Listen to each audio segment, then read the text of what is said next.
Bueno, buenas tardes a todos y todas. ¿Me escuchan bien? Sí. Por allí saludamos en particular a Eduardo Dez Valdés, que nos está acompañando vía el Zoom. Muchas gracias, Eduardo, por estar hoy aquí presente. En unos minutos voy a presentarte de manera completa con tus antecedentes, pero en primer lugar queríamos agradecerte tu presencia en esta modalidad que nos habilita, ¿no? la cuestión híbrida y las tecnologías. Así que bueno, agradecerte. Y también Hernán Bielsa, te saludamos. Hola Hernán, también agradecerte, sabemos que intentaste llegar presencialmente, pero bueno, se complicó y como teníamos la posibilidad de hacerlo, nos va a acompañar de esta manera, ¿no? Nos acompañan Alejandra Wagner y Raúl Díaz, también les damos la bienvenida al segundo Congreso de Pensamiento Nacional Latinoamericano. Y vamos a comenzar entonces, si les parece, este panel que se titula Pensamiento Nacional y Universidad, ¿no? Y realmente para este foro tener la posibilidad de juntarnos a pensar qué pasa en nuestras universidades en este contexto con el ataque sistemático que estamos sufriendo, y vamos a compartir también en este encuentro paneles específicos sobre el cientificidio y nuestro contexto actual. Pero nos parecía fundamental no solo denunciar, hacer visible lo que está ocurriendo en un sentido de defensa, sino también poder hacer un balance, juntarnos y reflexionar sobre cuánto hemos podido construir en nuestras universidades con respecto a esta matriz de pensamiento creativa, reflexiva, popular, que tomando a nuestra querida Elcida Argunedo, denominamos matriz de pensamiento popular, nacional, latinoamericana. Sabemos que aún hoy nuestras universidades se encuentran atravesadas por una matriz eurocéntrica que todavía, y a pesar de todos los avances que se fueron realizando en las últimas décadas, falta mucho para construir, y por eso es que invitamos a diferentes compañeros y compañeras para que nos compartan sus reflexiones, producto de sus estudios, de sus investigaciones, pero también producto de la experiencia y de la gestión, porque nos parece que la matriz del pensamiento nacional latinoamericano debe estar presente en las tres funciones de la universidad. Por eso es que invitamos a nuestros colegas a compartir y a reflexionar sobre lo que implica la docencia y la currícula desde una perspectiva situada del pensamiento nacional, lo que implica la llamada extensión o cooperación según las universidades, y también en el plano de la investigación. ¿Y cuáles son los desafíos hoy en nuestro siglo XXI para avanzar en una agenda descolonizadora?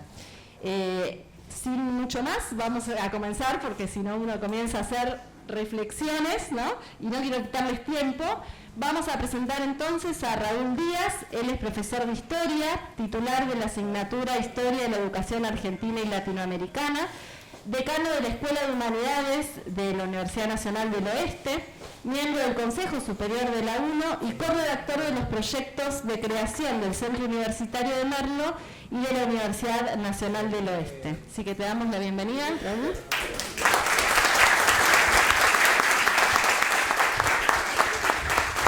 Bueno, gracias Mara.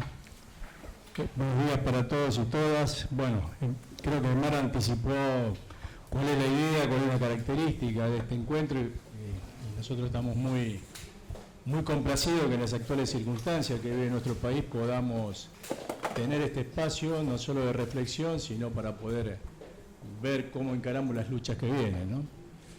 Bueno, en primer lugar yo quiero arrancar porque me parece que primero, y no está de más, si bien muchos de los temas seguramente los conocemos, pero no está de más recordar a quienes son nuestros maestros del pensamiento nacional. Quisiera arrancar con una frase del Megafón, un parrafito que está en el Megafón en la guerra, de Leopoldo Marechal, que dice: si todo ha muerto, pregunta Megafón, ¿qué haré yo con mis dos batallas?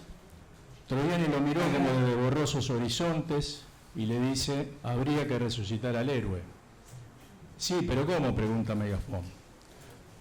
Yo en tu lugar buscaría en el pueblo la vieja sustancia del héroe, muchacho.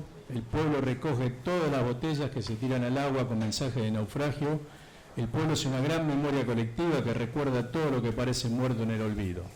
Hay que buscar esas botellas y refrescar esa memoria. Leopoldo Marechal, megáfono en la guerra. Habría que resucitar al héroe, le dice el ex mayor Troviani a un angustiado megafón que clama por sus dos batallas. Y le indica que lo busque en el pueblo, donde encontrará la vieja sustancia que lo constituye, porque es justamente en el pueblo donde reside esa memoria que rescata lo muerto del olvido. Esa búsqueda del héroe colectivo es justamente la herramienta que nos proporciona el pensamiento nacional. Es lo que nos permite recuperar las enseñanzas y el magisterio de nuestros referentes intelectuales cuando recurrimos con afán a aquellos que pensaron la Argentina en distintos momentos de nuestra historia. En realidad lo que hacemos es precisamente recoger esas botellas tiradas al mar en busca de la respuesta que alumbre en nuestra actualidad. Sobre todo en las actuales circunstancias, cuando el movimiento nacional fue derrotado nuevamente, cuando se ponen en cuestión las verdades que constituyen nuestra esencia y nuestra identidad, resulta necesario volver a abrevar en las fuentes, recuperar el rumbo, reconstruir nuestra memoria para volver a intentar ser la alternativa liberadora que nuestro pueblo necesita. El agua tan necesita.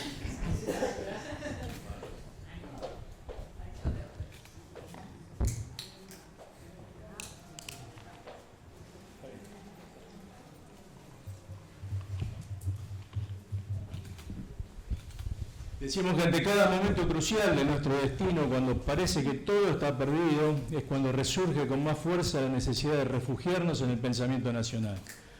Porque en definitiva de lo que se trata es de pensar la patria, imaginarla en todo su esplendor, reencontrar su verdadero rostro. El pensamiento nacional no es una biblioteca de consulta, ni mucho menos una visión encapsulada de la realidad. Por el contrario, es un organismo vivo que se nutre permanentemente del suceder cotidiano, de los nuevos desafíos que impone la época. Nuestros maestros, los que pensaron la Argentina deseada, no eran intelectuales de escritorio. En su gran mayoría entendieron que la imaginación, las ideas, la construcción literaria eran herramientas necesarias para ponerlas al servicio de la batalla cultural y política contra el poder establecido. Entre el aplauso de los grandes aparatos de difusión y escribir para las grandes mayorías populares, optaron sin dudar. Eligieron desentrañar los secretos de la trama invisible del establishment económico-cultural. Como dijera Homero Mansi, no quiero ser un hombre de letras, prefiero hacer letras para los hombres.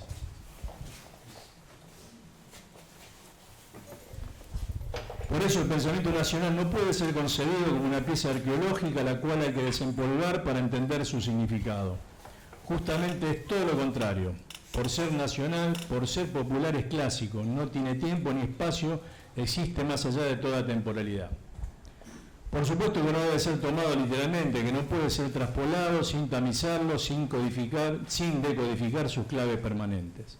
El pensamiento nacional trasciende la coyuntura, sobrevive a cada naufragio del movimiento nacional, emerge como tabla de salvación que nos permite volver a las orillas de nuestra identidad como nación. Por eso es un reduccionismo histórico definirlo solo como pensadores. Es cierto que fueron quienes denunciaron a los gobiernos entreguistas y fraudulentos de la década infame, los que pusieron en la superficie los mecanismos de dominación colonial de aquellos años. Pero no se conformaron con la denuncia, con desentrañar la madeja de trama cultural, económica y política. No se quedaron en la Torre de Marfil, muy por el contrario, además, pusieron el cuerpo, fueron combatientes en defensa de la patria. Y en esto, bueno, vale recordar la participación en el alzamiento de Paso de los Libres, de Jauretche y Scalabrini. El Paso de los Libres, en 1933, fines de 1933, fue un alzamiento, uno de los tantos intentos de alzamiento contra el poder oligárquico de la década infame. Fracasó como fracasaron todos esos alzamientos, que eran todas, más allá de todo, eran más que nada puebladas, eran intentos de tratar de ponerle freno a la entrega de la década infame. Y el alzamiento ocurre justamente unos meses después de la firma del Pacto Roca-Róncima. El pacto se firma a mediados del año 33 y el alzamiento es a fines del 33. Lo que seguramente indica que la indignación de estos hombres y mujeres pensadores, pero sobre todo militantes de la causa nacional, era profundamente indignante. Porque el pacto, bueno, seguramente como la gran mayoría conocemos, fue la entrega al Imperio Británico de todos los resortes de nuestra economía nacional, una entrega final donde pasamos a ser, al decir justamente de uno de los firmantes, del vicepresidente Julito Roca, hijo del viejo general Roca, pasamos a ser un dominio más y una perla más y una joya más de la corona británica. Entonces, ante ese pacto Roca-Runciman, ante esa década infame que además tuvo la complicidad de los partidos políticos, que si bien entendían y sabían que había un fraude que era patriótico, sin embargo formaron parte del contubernio. Por eso también nuestra realidad actual, cuando uno la mira con el lente de aquellos años, no difiere demasiado. También es infame lo que estamos viviendo y también hay contubernio. También hay partidos políticos que participan del negocio político y electoral del gobierno actual, sin importarle a dónde lleva las medidas que está llevando a cabo. Bueno, lo mismo pasaba en esta década, por eso también el radicalismo tiene un desprendimiento y se forma otra corriente. No se entregaron, como decíamos, 100 años después fundaron Forja. En el 35 fundan Forja y cuando el pueblo, el 17 de octubre, fue al rescate de Perón, se sumaron sin dudar al nacimiento del movimiento nacional peronista. Es conocido también por todos, la adhesión después tanto de Jauretche, de Scalabrini, de Marachal, de todos los pensadores que habían denunciado la década infame. La aparición del peronismo los lleva a integrarse, a participar activamente. Para quienes participan de este encuentro, para quienes participamos, seguramente nada de lo relatado significa una novedad. Simplemente se trata de saber cuál es nuestro faro en medio del naufragio. No solo se trata de saber qué pensaban y hacían nuestros maestros, sino sobre todo cómo pensaban la realidad. Ellos, como fue Perón también y como el Papa Francisco, son los que nos pueden guiar en estos tiempos de profunda incertidumbre. Las universidades nacionales estamos bajo fuego. En esta nueva época infame, el anarcogorilismo nos eligió como enemigos. En este Congreso, como en todas las instancias de la vida, cada uno de nosotros hablamos desde un lugar, desde un territorio, desde una comunidad política y cultural que nos define. En mi caso lo hablo desde una universidad del segundo cordón del conurbano bonaerense. Ese cordón tan despreciado, o ese conurbano tan despreciado, tan dejado de lado y tan condenado, sobre todo en las actuales circunstancias, por el movimiento que gobierna hoy en la Argentina. Y de ese conurbano es donde nosotros decidimos plantarnos. Y hace muchos años, lástima que no está acá nuestro amigo en común, Mario Porto, gran ministro de Educación, dice que está viniendo. Es como Troilo, siempre está llegando. Pero bueno, con Mario tuvimos en la década del 90, y en el 2000, en aquellos años tumultuosos de la Argentina que también explotó en aquel momento. Primero tuvimos en nuestro Merlo una posibilidad de abrir un centro universitario. Fue el Centro Universitario de Merlo, que fue una alquimia muy extraña que no la voy a relatar, pero en ese momento el Centro Universitario de Merlo era a partir de un convenio con la Universidad de Buenos Aires, adherida también a la Universidad de Luján, porque tenía que haber una universidad de la provincia. La Universidad de Buenos Aires tenía 2 centros nada más, San Isidro y Avellaneda, en dos distritos pegados al primer cordón del conurbano.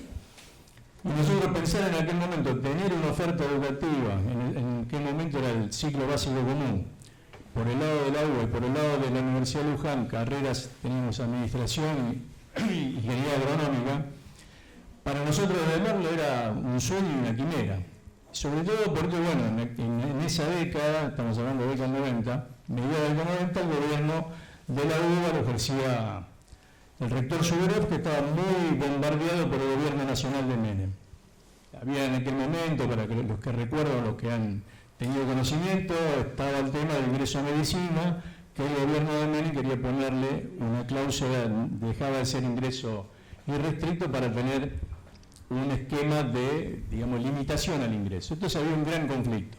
Entonces en ese momento hacer un convenio con la Universidad de Buenos Aires era muy difícil. Nosotros éramos un municipio peronista, seguimos siéndolo, una provincia gobernada por el peronismo, con una universidad gobernada por el radicalismo. Pero lo conseguimos a partir de una relación personal con el Suvorov, a partir de la conveniencia política también que tenía la UBA de poder descentralizarse hacia Buenos Aires, demostrar que la universidad también podía tener una mirada hacia la provincia de Buenos Aires, hacia el interior. Bueno, gracias a eso pudimos realizar el centro universitario. Y con Mario también después llevamos adelante la apertura del Instituto Superior de Formación Docente. El instituto se llama Graciela Gil, que era una grande compañera que participó en aquel momento, que era subsecretaria de Educación también. Y finalmente, en aquellos años también, cuando compartimos con Mario el gabinete provincial, logramos meter la ley de la universidad, pero las condiciones políticas no se daban, estamos hablando del año 2000, 2001, con una Argentina que estallaba. Sin embargo, cuando la decisión política del gobierno de Cristina Kirchner tomó la decisión de abrir las universidades, que estábamos ahí a punto con la ley, se abren las universidades del Bicentenario. Por eso que a nosotros, que nos tocó participar en esa gestación, lo hicimos desde una convicción también, ¿no? Una convicción que tenemos arraigada desde hace mucho tiempo, que tiene que ver con lo que Perón también, más allá de lo que fue la reforma del 18, que democratizó los organismos de conducción de las universidades, incorporó a los alumnos, el gobierno peronista suprimió los aranceles universitarios y de esa manera, de alguna manera, la universidad es hoy lo que tenemos, una universidad democrática, abierta, equitativa y abierta para todos. En aquellos años, en el año 71, Perón, desde su exilio en Madrid, le da un reportaje que hoy todavía sigue siendo una pieza doctrinaria, política, ideológica de un enorme valor. Se lo da a un grupo de cine, el grupo de cine Liberación, que estaba integrado fundamentalmente por Octavio Getino y el Pino Solana. Son largas charlas de Perón en los jardines de Puerta de Hierro, en Madrid, y dentro de esas largas charlas que tenían que habla de economía, que habla de los derechos políticos, derechos sociales, hay una larga exposición acerca de lo que significó la gratuidad universitaria. Yo solo quiero leer un parrafito que es el nudo de la concepción y es lo que nos anima a todos pelear por la universidad. Lo dice también de esa manera jaurechiana que tenía Perón de explicar las cosas, que la entendía todo el mundo, porque le hablaba al pueblo, entonces tenía que llegar y tenía que comprenderse más allá del volumen y la sustancia que tenía su pensamiento, pero lo traducía de tal manera, como lo hizo Jauretche, de resumir en consignas, de resumir en consignas muy claras cuál era el núcleo de la batalla. Entonces dice Perón, la conquista más grande fue que la universidad se llenó de hijos de obreros, allí donde solo estaba admitido el oligarca. Era un crimen que estuviéramos seleccionando materia gris en un círculo de 100.000 cuando lo pudimos hacer en 4 millones, y así habría sido más abundante. Lo de 100.000 surge a partir de lo que se va perdiendo en el camino en aquellos años entre la escuela primaria, la escuela secundaria y la universidad. El ingreso restricto, el arancel universitario, hacía que una enorme cantidad de jóvenes, de compatriotas, no tuvieran la posibilidad de acceder a la educación superior. Tan simple y tan profundo que hoy todavía sigue vigente. Esa discriminación que describía Perón es la que sentíamos nosotros en el conurbano profundo. Por eso fuimos a buscar la universidad para nuestro pueblo, como hicieron compañeros como los compañeros de la Jaureche, con los compañeros de José Cepaz y los compañeros de Moreno. Más allá de que, bueno, las universidades conurbanas, creo que son 8 o 9 las que se crearon en aquel año 2009. Por eso nuestras universidades son un desafío, una provocación a la matriz educativa y cultural del establishment. Pero además, y como nos parece que defender el pensamiento nacional se hace con medidas concretas, con acciones que signifiquen mojones en defensa de nuestra identidad, como política de la Universidad Nacional del Oeste tomamos 2 decisiones en este último tiempo. Por un lado, se incorporó en el primer año de la carrera de abogacía la asignatura Pensamiento Nacional y Latinoamericano siglo XIX-XX de carácter obligatorio. Y además, creamos el Instituto de la Cultura Popular y el Pensamiento Nacional, que ya llega a entregar los 2 doctores honoris causa, Norberto Galazo y Gastela de Carlotto.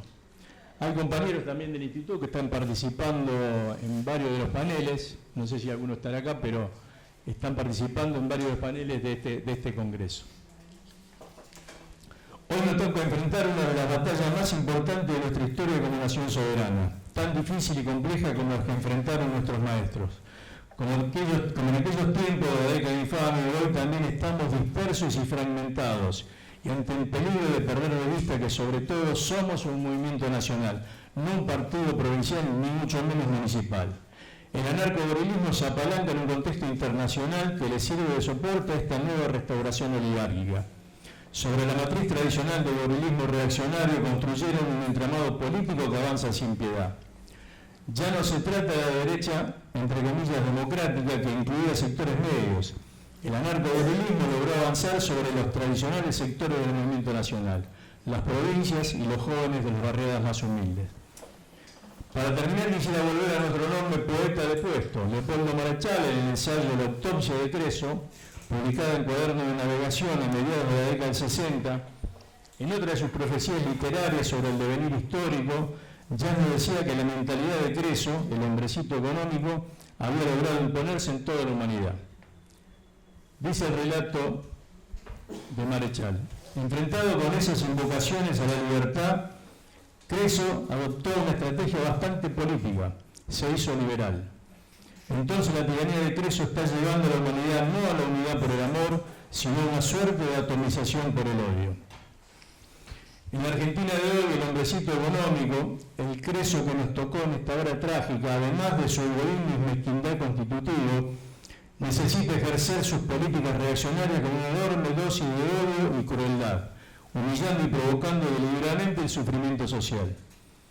Pero no debe sorprendernos. Si el odio gorila fue capaz de bombardear al pueblo indefenso en Plaza de Mayo, si fue capaz de secuestrar el cadáver de Evita durante 17 años, si fue capaz de fusilar, secuestrar, torturar y desaparecer a miles de compañeras y compañeros, ¿cómo nos va a sorprender que hoy reprima salvajemente a jubilados, que atente contra la continuidad del Garrahan o desfinancie nuestras universidades? Por eso, más que nunca, es necesario resucitar al héroe, a ese héroe colectivo que sea capaz de recuperar las enseñanzas de nuestros maestros, para así poder reconstruir un proyecto de nación justa y soberana y donde nuestro pueblo sea un poco más feliz. Muchas gracias a todos.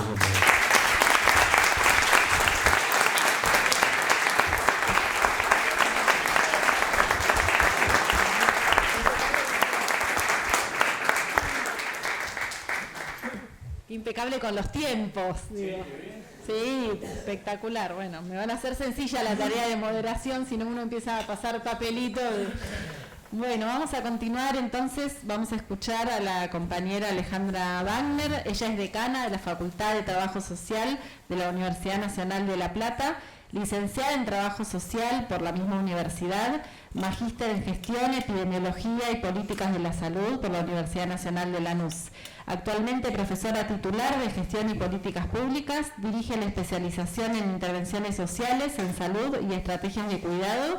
Fue directora provincial de Acceso e Inclusión en Salud del Ministerio de Salud de la Provincia de Buenos Aires, directora de diversos proyectos de investigación en el Instituto de Estudios en Trabajo Social y Sociedad. Y realmente agradecerte, Alejandra, aprovecho públicamente por todo tu apoyo a la realización de este congreso, que en este contexto, la verdad es que no les puedo explicar la militancia y el amor que desde la Universidad de La Plata le han puesto, además de todos los compañeros y compañeras del foro, pero realmente agradecerle públicamente, porque esto está ocurriendo en gran medida por todo su apoyo. Así que bueno, muchas gracias y le doy la palabra.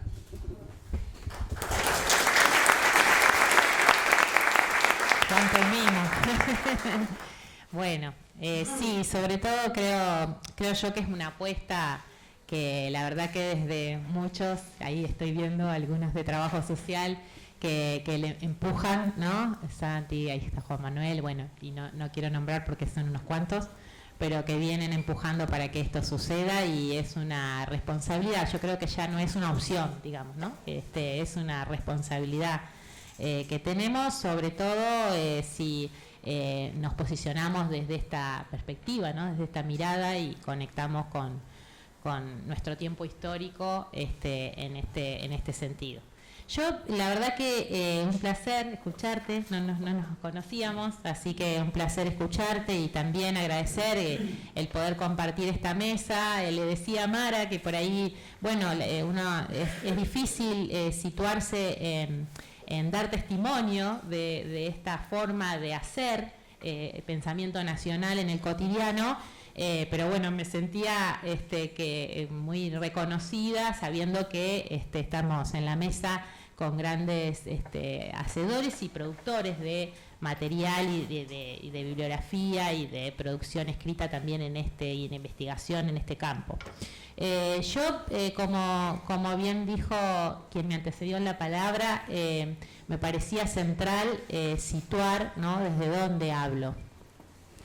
Además de hija del interior bonaerense y de haber mamado, y no casualmente, me parece mucho de autores y de referencia del pensamiento nacional a partir de mi crianza, digamos. No, eso también me parece, más allá de lo autorreferencial, significativo, porque, digamos, fue un esfuerzo reconectar con esas lecturas o esos materiales que circulaban en mi casa, digo, a pesar de los viejos, haber terminado primaria, en mi casa el viejo primaria de noche, pero bueno, ¿no?, muy autodidacta, con mucha curiosidad y un espíritu inquieto en términos de la militancia política.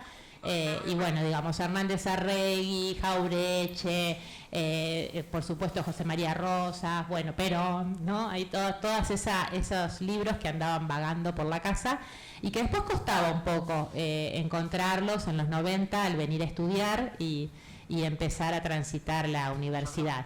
Pero bueno, pude reencontrarme a partir de reconocer las características de la Universidad de La Plata, con una historia muy prolífica, en el caso de la UNLP, con respecto al pensamiento nacional, ¿no? Y en ese sentido me resulta ineludible retrotraerme, porque es parte de lo que me enseñó también el pensamiento nacional y Galasso, ¿no?, con toda su idea de volver a revisitar la historia desde otras narrativas silenciadas. Yo creo que acá la experiencia de la Federación Universitaria para la Revolución Nacional, ¿no?, la FUN en La Plata, es una marca histórica en la cual nos reconocemos, muchos y muchas de nosotros, quienes tomamos la posta después. Nos reconocimos como militantes universitarios en su momento, en la Juventud Universitaria Peronista, pero bueno, ¿no?, esta federación que surgió al calor de la proscripción del peronismo en los 70 y que, bueno, de alguna manera en el 72, hacia fines del 72, define el documento, un documento emblemático para nosotros de referencia de las bases para la nueva universidad, en donde fundamentalmente con el liderazgo, además de, bueno, de Achén y Miguel, ¿no?, entre otros trabajadores no docentes, no casualmente también esa referencia desde ahí, ¿no?, el colectivo estudiantil y los trabajadores no docentes, en los gremios, también en ese momento, plantean una posición y producen algo con eso, un posicionamiento que está mirando a la universidad en todas estas dimensiones que vos traes, y está haciendo no solamente una crítica beligerante, bien intensa como las de entonces, que muchos se añoran en algunos casos, pero bueno, muy crítica a esa universidad, por supuesto desconectada de su tiempo histórico, aislada, ¿no?, al régimen universitario. Han hablado incluso de la casta, digamos, en esta idea de una mirada sobre la investigación, una mirada sobre la enseñanza, una suerte de repliegue hacia y de isla democrática, ¿no?, esto que también se ha planteado en las cátedras nacionales, en la UBA y en otros espacios, pero digamos, poder hacer una propuesta, no solamente una crítica beligerante, sino también una propuesta de cómo se entendía que tenía que acontecer la universidad para ese momento histórico, para ponerla al servicio del pueblo, y de los grandes problemas y desafíos nacionales, ¿no? Entonces, me parece que esa es una fuente y es una marca de la Universidad de La Plata que a veces aparece como vista simbólica en efemérides, pero que cuesta revisitar en términos de los desafíos que tenemos por delante, ¿no? Quería traer eso desde ahí porque me parece que, bueno, además de que me pasó tuve la suerte de poder reencontrarme con referencias como, estoy pensando en el Negrito Fernández, en Daniel Fernández, pero también en Amalia Ramela, también en Norita Peralta, digo, compañeras que ya hoy no están con nosotros, en este caso, y que fueron, que explicaban mucho, ¿no? Y que, por supuesto, hacia el fin de sus días también reclamaban con mucha vehemencia qué cosas la Universidad de La Plata, en cierta forma, seguía teniendo pendientes, ¿no? Y cómo en este momento histórico tenía que seguirse replanteando cosas de entonces. Por eso me parece que no es una etapa superada esa como universidad, y esa tensión entre esa universidad y sobre todo esa fuerte crítica hacia la autonomía que sigue dando vuelta por nuestros pasillos y aulas y espacios de gestión permanentemente, sigue como con final abierto, ¿no? Sobre todo en muchos de nuestros espacios de decisión. Bueno, hay algunas cuestiones que me parecían importantes traer, digamos, más allá de en esto de la propuesta, digamos, una idea de nueva universidad con nueva cultura, nueva docencia, nuevo rumbo de la investigación, modelo institucional, el tema del gobierno también y cómo concebir el cogobierno en términos de no solamente los actores que estaban validados hasta ese momento y a partir de la reforma, sino también pensar, por supuesto, en los trabajadores no docentes, pero también en las referencias de espacios de instancias gubernamentales para que incidan en la agenda, y también el tema de las referentes de los sectores populares, de la comunidad, las organizaciones, ¿no? Organizaciones libres del pueblo, si se quiere. Pero bueno, digo, esto para poder lidiar abiertamente contra esta cultura libresca, abstracta, universalista, con las especulaciones cientificistas, mercantilistas, tecnocráticas, que bueno, de alguna manera se buscaba denunciar o combatir, ¿no? Más allá de toda la discusión vehemente con los reformistas que tenían en ese momento y que bueno, dejaron huella. Me parece importante también esto de las premisas y las críticas que tenían en términos de algunas de lo que nos ordena o vertebra en el pensamiento nacional, que es esto de qué cultura se promovía, ¿no? Esta cuestión elitista, a quienes se asociaba al acceso a la universidad y al desarrollo de los docentes muy centrado en el cumplimiento de requisitos, que digo, sigue siendo una discusión que tenemos hasta nuestros días, en una lógica de paper a la que siempre se vuelve, en una lógica de evaluación meritocrática, etcétera, etcétera, que todavía sigue permeando nuestros espacios de trabajo, ¿no? Con todo lo que se ha discutido. Y también, digamos, viniendo de las ciencias sociales, todo lo que, bueno, traías un poco, Mara, respecto de las corrientes de pensamiento, las perspectivas, la mirada puesta en Europa, en autores, sobre todo distantes de nuestras culturas, de nuestra historia, y bueno, digamos, ¿no? Y cómo eso ha tenido que ser revisado. Haciendo un esfuerzo rápido como para no pasarme en el tiempo y llegar a donde quiero, digamos, mi intención era tratar de anclar un poco lo de la FUR y ver en qué hay rupturas y continuidades que hay en relación a eso y desafíos, compromisos que tenemos pendientes. No fue hasta el 2008, con la reforma del Estatuto del 2008, imagínense todo lo que tuvo que pasar, por supuesto, no casualmente década ganada mediante y demás, digamos que en ese contexto recién se pudo discutir en la Universidad de La Plata esto de que los no docentes pudieran ser parte del cogobierno, esto de que no se admitiera bajo ningún punto de vista que un genocida, que alguien cómplice de crímenes de lesa humanidad fuera parte de la gestión universitaria. Eso ocasionó movimientos y corrimientos de autoridades de la Facultad de Medicina, de Ciencias Médicas, no casualmente investigadas por una de nuestras queridas madres de Plaza de Mayo, Adelina Alaye. Digo, creo que esa esa posibilidad recién tuvo lugar en el 2008, y bueno, algunas cuestiones respecto al ingreso estricto y restricto, y pensar también en realidad en la extensión, empezar a discutir un poco más esa idea de extensión iluminista versus una idea en donde los otros eran vistos en términos de sujetos de derecho también y como coautores de esos procesos y esos proyectos extensionistas.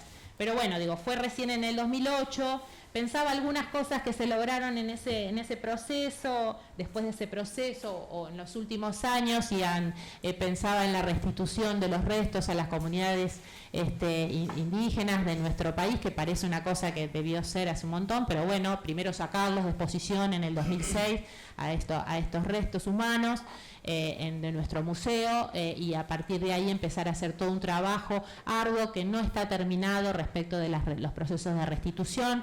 La reparación de legajos, no casualmente también esta región es una de las universidades con mayor número de detenidos desaparecidos y desaparecidas, más de 750, y se empezó recién en el 2015, 2014 a reparar legajos, o sea, también todo el tiempo que se tuvo que dar para que empezáramos a ver que eso era un asunto nuestro, que la CNU, que fue cómplice también del asesinato, así como la AAA de H.M. Miguel, nos comprometía a que esos sellos de abandono de cargo tenían que ser reparados en términos de recuperar esas historias, no solamente simbólicamente, sino también para lo que significó revisar una serie de prácticas, historias y trayectorias hacia el interior de la propia universidad.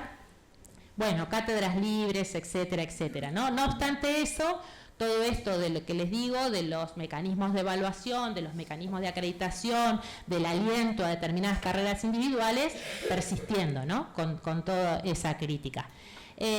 Trato de correrme rápido hacia algunas cuestiones que quería traer en segundo lugar respecto de la propia facultad, para hacerme cargo de mi rol como responsable de ese espacio, responsable circunstancial, porque eso forma parte también de integrar un grupo político y un frente político institucional de la cual me siento orgullosa, y que tiene que ver con eso, ¿no? Con todo el trabajo que nos tuvimos que dar, digo, en su momento parece una cosa que suena rara, pero en el 2014 tener que discutir y sesionar en la vereda porque el planteo era: no va a entrar el peronismo a la facultad y de ninguna manera. Y pues digo, no, lo planteo porque creo que da cuenta de dónde estábamos, ¿no? Con las discusiones, trabajo social, un lugar en donde se discute las ciencias sociales, las organizaciones populares,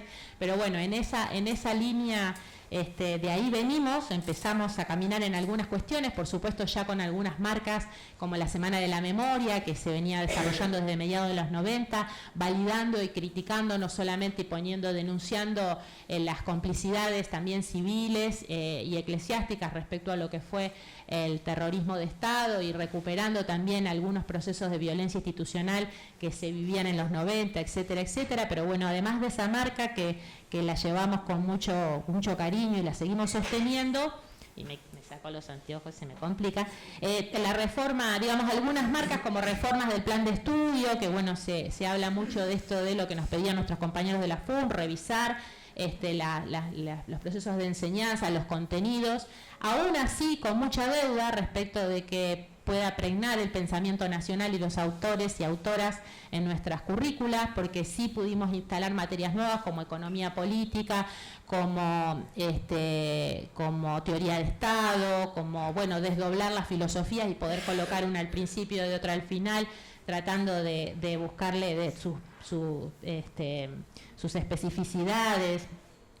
Tratar de hablar de configuración de problemas sociales y trabajar sobre eso, sujetos colectivos, otra mirada acerca del abordaje de la acción colectiva que por ahí estaba más desdibujada, digo, algunos contenidos con los que fuimos trabajando, pero que después ustedes y yo sabemos que lo que sucede, lo que se recrea de las propuestas pedagógicas, a veces se pone un poco mezquina, digamos, y uno vuelve a lo que la FURN decía también, esos lugares cómodos de confort, digamos, en los que suelen instalarse, o la inercia nos lleva a instalarnos y bueno, lo que cuesta hacer que se abran hacia más allá de las críticas a la matriz colonial, etcétera, etcétera, en algunos discursos y argumentos que aparezcan estas lecturas que necesitamos disruptivas en nuestros contenidos. También nos pasaron, yo quiero dar ejemplos bien concretos, porque si no parece que de lo discursivo pasa una cosa y otra. Yo estoy hablando de trabajo social, imagínense las características de la facultad, muy efervescente y demás, pero teníamos problemas hasta para incluir.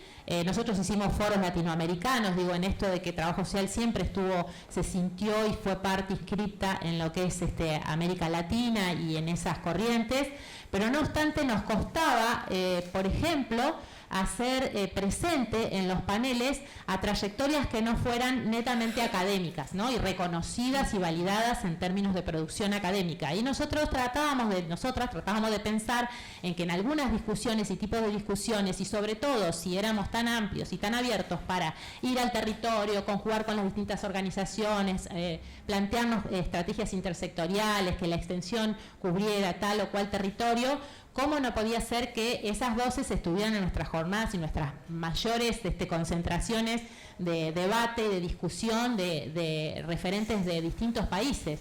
Bueno, es así como también en ese marco discutimos la creación del reconocimiento a hacedores de nuestra América y hacedoras de nuestra América, que fue también toda una discusión que nos dimos con la estudiantil respecto de, bueno, ¿cómo hacemos para empezar a tener marcas que desde lo identitario y simbólico, como nos enseña el pensamiento nacional, vayamos marcando, pero que, bueno, también produzcan una discusión? Y vaya que la sigue teniendo, ¿no? Porque empezamos por García Linera y ahí estábamos todos muy de acuerdo, pero digo, pasando por, no sé,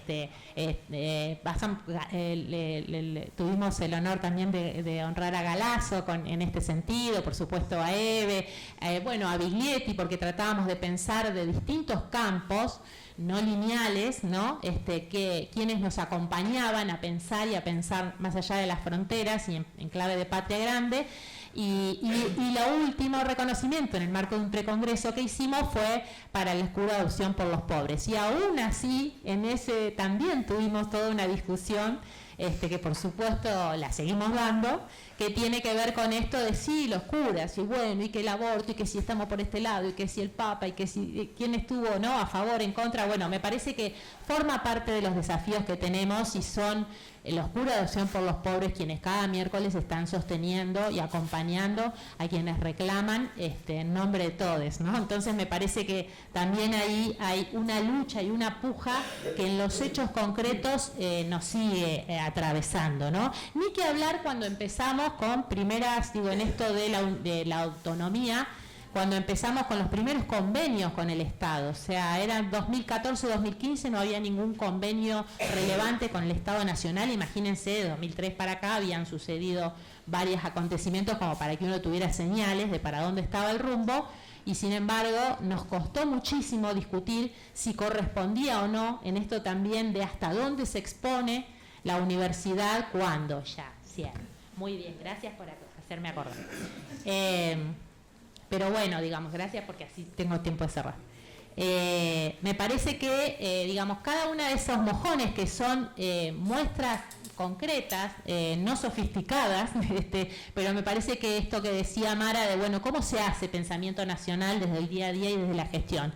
Aparentemente, discursivamente, eso es muy permeable en nuestra facultad, pero cuando se tiene que expresar con hechos también es campo de disputa. No está claro con toda la riqueza y diversidad que eso tiene.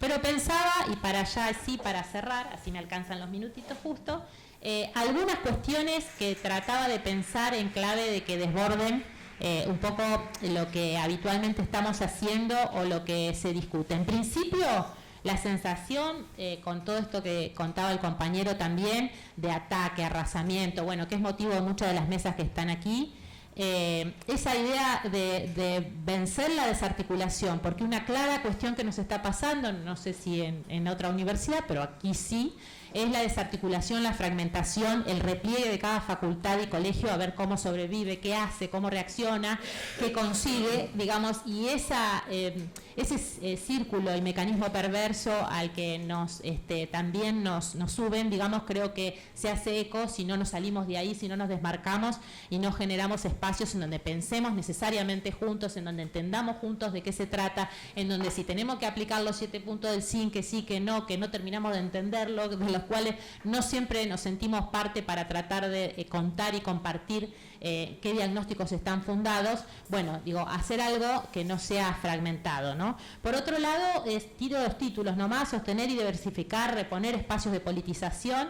Hay muchos espacios que están vaciados de politización. Nosotros no tenemos en general una frecuencia y fluidez de sesiones de Consejo Superior con toda la formalidad que eso tiene, pero tampoco creamos entre las facultades y entre los claustros espacios de discusión, de análisis, de construcción más colectiva. No estamos generando eso, salvo en algunos espacios de la lucha gremial y en algunas cuestiones muy puntuales, pero no aparecen.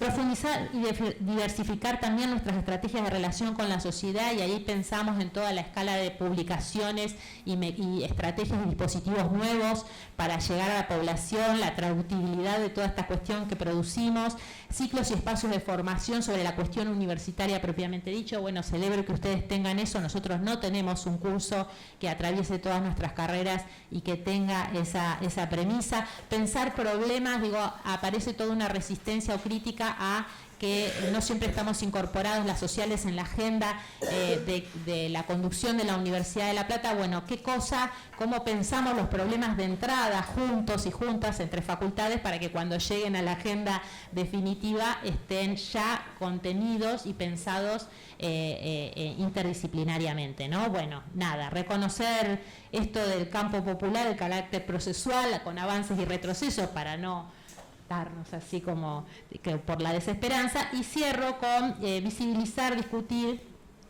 lo que no pudimos antes y no estamos pudiendo ahora, pero también lo que constituye nuestra épica y ha constituido nuestro horizonte a lo largo de la historia. Y vuelvo a los compañeros de la FUR, pienso, como me enseñó el pensamiento nacional, a ver dónde están mis pies y nuestra esperanza y nuestro horizonte. Somos y estamos situados en la provincia de Buenos Aires y en una región en donde a unos pocos kilómetros el kilómetro cero del peronismo partió multitud y un colectivo sumamente diverso a generar un hecho histórico que marcó en un antes y un después.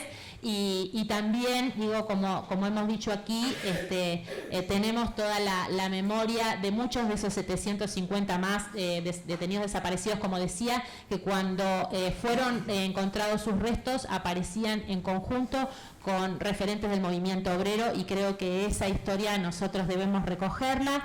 Esa Unión Obrera Estudiantil, que es una marca en el orillo en el que nos reconocemos en estos tiempos saciados en los que hoy vivimos, porque hay potencia, hay historia y lucha que viene de muy lejos, y porque la universidad que queremos, como decían nuestros compañeros, debe ser, tendrá que ser parte inseparable del país que anhelamos, de la patria y de la patria grande, sobre todo que queremos construir. Muchas gracias.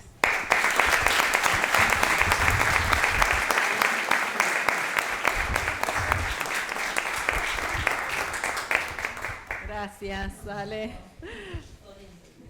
Y este año 80 años del 17 de octubre. Vamos a ver cómo pasa la efeméride en medio de tanta cosa. Bueno, vamos a continuar el encuentro con Hernán Bienza, ¿sí? Que ya saludamos, que anda por allí por el Zoom. Lo voy a presentar. Él es politólogo, periodista, titular ordinario de la Cátedra de Pensamiento Político Argentino y Latinoamericano 1 y 2 de la carrera de Arte y Pensamiento Latinoamericano de la Universidad Nacional de las Artes, de la UNA. Fue titular del Instituto Nacional de Capacitación Política, dependiente del Ministerio del Interior, autor de numerosos libros, entre los cuales se destacan, elegí yo 2, Hernán, así que como por cuestión de gusto, El Loco de Rego, del 2007, Éxodo Jujeño, bueno, el otro 17, 2012, y una cantidad de obras más que seguramente muchos y muchas deben conocer.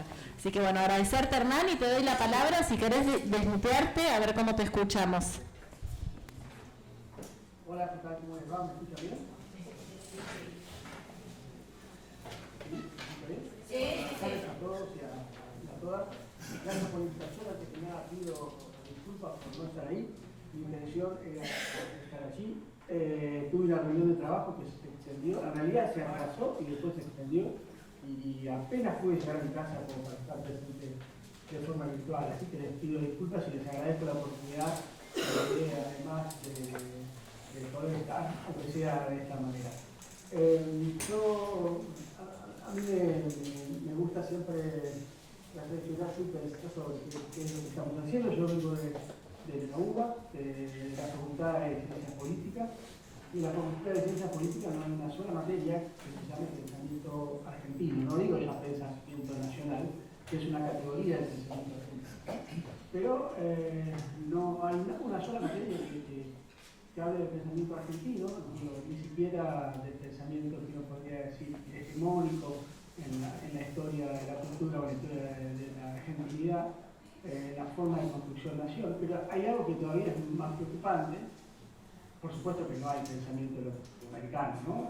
Hay una materia de historia latinoamericana y hay una materia de historia argentina, pero esa materia de historia argentina comienza en 1880 con la construcción del definitivo del Estado de la Nación. Por lo tanto, hablar de pensamiento nacional en el circuito universitario de la Universidad de Buenos Aires ya es como hablar de un unicornio azul, ¿no? También es cierto que en los seminarios optativos hay algunas materias, como esa fue la clásica materia de Horacio González, el pensamiento político argentino, pero no hay mucho más que eso, ¿no? Y a mí me parece que eso de alguna manera diseña el corazón de la problemática de humanidades en la Argentina. Y también diseña la contraofensiva del gobierno conservador liberal o reaccionario liberal o anarco-libertario, como ellos quieren llamarse, pero la misma materia de pensamiento, nada más que quizás más radicalizada, ¿no? De una derecha más radical, que es atacar a las universidades y sobre todo atacar a las universidades nuevas, las universidades creadas en el conurbano bonaerense y en otras provincias. ¿Por qué? Porque, como ustedes saben, las políticas universitarias son elefantiásicas, ¿no? Para transformar un programa de estudios se necesita un consenso muy alto, donde los profesores ya elegidos en carreras universitarias digitadas en la forma en que están construidas, hacen imposible que esos profesores sean de alguna manera no removidos, pero sí que puedan tener diálogo con otras tradiciones políticas e ideológicas. Por lo tanto, una estructura política o ideológica como son las universidades ya instaladas se hace muy difícil.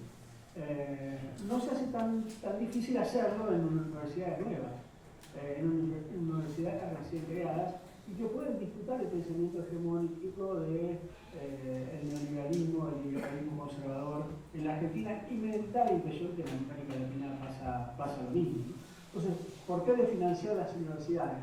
Bueno, justamente, sobre todo a las universidades nuevas, justamente por eso, porque quieren atacar la producción de pensamiento contrahegemónico, ¿no? Y entre esos pensamientos contrahegemónicos hay algunos pensamientos que están vinculados a la tradición marxista, algunos pensamientos de la tradición marxista no son contrahegemónicos, pero algunos sí. Hay pensamientos latinoamericanistas, pensamientos nacionales, hay formas de pensar la Argentina y Latinoamérica de manera distinta, por lo tanto es allí donde atacan, y atacan de la manera más cruel, que es con la desfinanciación, y además con la lógica de dejar fuera del mercado no solamente a los estudiantes que puedan ir a la universidad, sino también a los docentes. A los docentes y a los productores de contenido, es decir, a los escritores, a los pensadores nacionales, a los pensadores latinoamericanos. Por lo tanto, cuando alguien piensa que es solamente una cuestión de ajuste, no, es una cuestión de reapropiación de capital y sobre todo de reapropiación de capital simbólico, ¿no? Y el sentido de despojarlo a los que puedan haberlo construido en los últimos años y concentrando ese capital simbólico y ese capital económico en las manos de las universidades privadas o de las universidades ya instaladas, que, como dije recién, son distintas y muy difíciles de transformar. Dicho esto, creo que el segundo momento que hay que reflexionar y que hay que empezar es sobre el propio contenido del pensamiento nacional, ¿no? ¿Por qué pienso esto? Porque, bueno, ¿de qué hablamos cuando hablamos del pensamiento nacional? A mí me está gustando pensar que el pensamiento nacional y el pensamiento popular es una categoría que está anclada en el siglo XX, pero que debe ser obviamente traducida, que debe ser modernizada, que debe ser reflexionada, que no nos podemos conformar con anclarnos en unos pensadores que forman nuestra matriz de pensamiento, en las cuales yo sería exageradamente amplio, comenzaría con primer lugar a principios del siglo XX y quizás terminaría con los pensadores de la década 70, ¿no? con Puig, con Argumedo, incluso con Podemos, ¿no? Digamos, con las condiciones más amplias, incluso en las perspectivas ideológicas que uno pudiera trabajar el pensamiento nacional, ¿no? Sin olvidar obviamente de Fermín Chávez, quizás el último mosquetero de ese pensamiento nacional que todos reconocemos en Jauretche, en Saladino Ortiz, en Hernández Arrey y en tantos otros. La gran pregunta es si los pensadores que nos reconocemos de alguna manera como pensadores nacionales hoy, ¿estamos haciendo pensamiento nacional o estamos haciendo algo vinculado a un pensamiento argentino que no responde exactamente al pensamiento del momento histórico en el cual aquellos pensadores trabajaban esos conceptos, que tienen que ver con el pasaje macrohistórico de salir del eje de Gran Bretaña a entrar al eje de Estados Unidos, no por llamarlo de alguna manera, muy groseramente y muy reflexionamente. Bueno, ¿por qué pienso esto? Porque ¿cómo pensamos hoy esa categoría vinculadas a un Estado-Nación que está prácticamente en peligro de extinción, o que al menos no tiene la fuerza y la potencia como para pensarse a sí mismo como un Estado con capacidad de regulación, no de los jubilados, sino del capital transnacional y del capital financiero? ¿Cómo pensamos el pensamiento nacional con subcategorías, como son las subcategorías vinculadas a la pluralidad, a la diversidad, a la política de género, a los pueblos originarios? ¿Cómo pensamos el pensamiento nacional articulados con también categorías supranacionales, ¿no? Como la idea de un pensamiento latinoamericano o de una unidad latinoamericana, que también fueron pensadas por los pensadores nacionales clásicos, ¿no? Pero ¿cómo la pensamos en el siglo XXI? ¿No? ¿Cómo traducimos lo que nos enseñaron nuestros padres fundadores al siglo XXI? ¿No? ¿Cómo reformulamos aquello que nos enseñaron los grandes pensadores y que ellos odiarían que nosotros nos volviéramos dogmáticos, ¿no? Odiarían que nosotros construyamos altares con sus ideas y no reflexionamos sobre ellas, no las pongamos en duda, no las estrujemos, no las reconstruyamos, no las pongamos en tela de juicio, ¿no? En tela de juicio, hace muchos años dije que había que traicionar a Jauretche y la gente se me gustó mucho, pero yo dije que la idea de traicionar a Jauretche significaba traducirlo, ¿no? Como decía Italo Calvino, ¿no? Todo traducido en su interior. Yo decía que había que traicionar un poquito a los grandes pensadores del siglo XX, porque habían pasado 70 años, ¿no? Y fue Jauretche murió hace 50 años, ¿no? Y creo que en algún punto hay que repensar qué diría Jauretche hoy, no decir qué decía Jauretche hace 60 años. Porque además Jauretche dialogaba entre otras cosas, con el pensamiento estructuralista francés, ¿no? Digamos, los profetas del odio y la colonización pedagógica es un diálogo franco con los aparatos ideológicos del estado de Althusser, ¿no? Nada más que Jauretche lo escribió unos añitos antes, pero está de alguna manera trabajando, dialogando con esos grandes pensamientos europeos. Digo esto porque a veces hay cierto provincialismo a la hora de pensar, provincialismo diría aldeanismo, a pensar a nuestros pensadores. Y yo creo que también esa lógica de Jauretche de debatir y dialogar con el culturalismo francés nos invita también a repensar de qué manera trabajamos con el pensamiento eurocéntrico hoy, ¿no? De qué manera lo traducimos, de qué manera lo traicionamos también, ¿no? A mí siempre me gusta mucho el ejemplo de Mariano Moreno, que toma el contrato social de Rousseau y lo que hace es, lo traduce literalmente hasta que llega a los capítulos de la religión. Y dice, bueno, nosotros acá en América somos cristianos, por lo tanto, los capítulos que hablan más de la religión Rousseau no los vamos a traducir porque no nos sirven. Y yo creo que eso es una verdadera actitud autónoma, la de traducir lo que se nos canta, ¿no? El compañero citó a Marchal, y a mí me encanta, yo soy un marechaliano. Hay un párrafo de Megafón de la Guerra en la cual Marchal dice que Megafón tenía un método bárbaro para leer, que era leía lo que le interesaba, leía lo que podía aplicar. Y me parece que nosotros esa actitud que él llamaba un método bárbaro, ¿no? Y cuando alguien habla del método bárbaro no se puede escapar a la palabra barbarie y versus la civilización de Sarmiento, ¿no? Y a mí me gustaba pensar que nuestro método bárbaro como pensamiento nacional es justamente toquetear, traducir, traicionar, desfigurar, ver qué nos sirve y qué no del pensamiento europeo, del pensamiento norteamericano. Me parece que tenemos que tener la libertad de poder aplicar el pensamiento universal como se nos cante, no tenerle miedo a eso y al mismo tiempo no hacer una lógica de encierro respecto de las nuevas miradas que nos puedan aportar formas de análisis de nuestra propia realidad. Más allá de que la otra pata obviamente tiene que estar siempre en el barro, siempre escuchando al pueblo, siempre. Ernesto Palacio decía que si se escribía para el pueblo o no, en realidad eso se resolvía escribiendo desde el pueblo, ¿no? Y como los pensadores nacionales que son parte de esas mayorías, están pensando respecto a eso. Yo creo que el otro gran desafío que tiene el pensamiento nacional, y con esto voy terminando, porque ya se me acaba el tiempo, es pensarse en función de Latinoamérica, ¿no?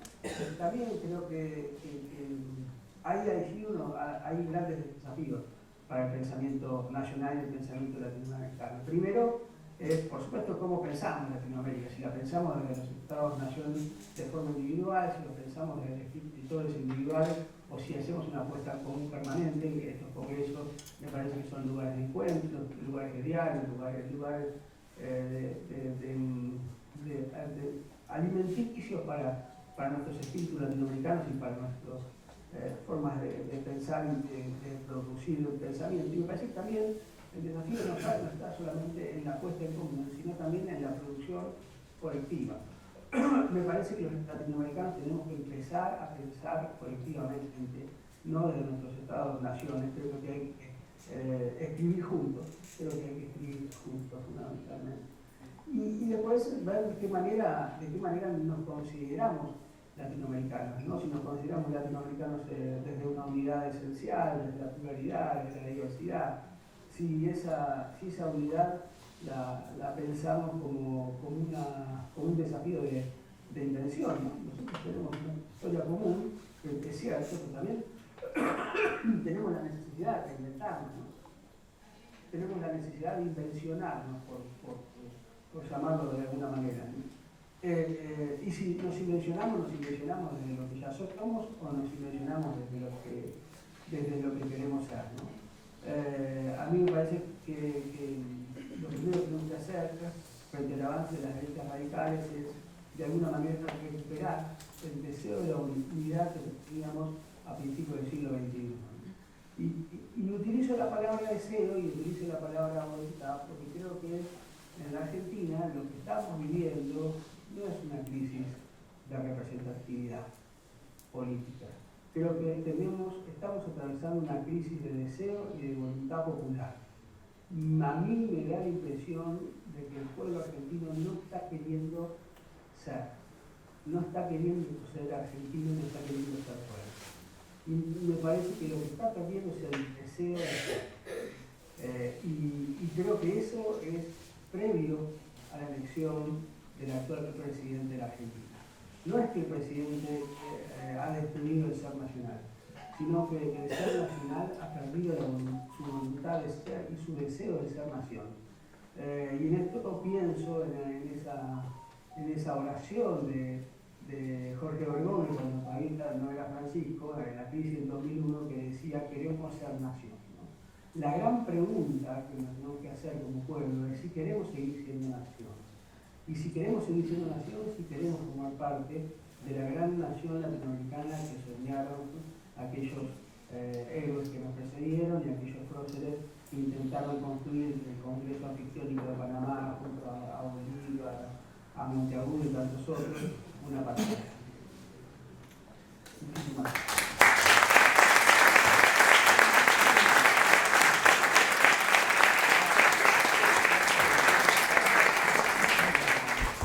Gracias, Hernán. Se te escuchó muy bien. Te digo que estábamos un poco preocupadas, pero se escuchó muy bien.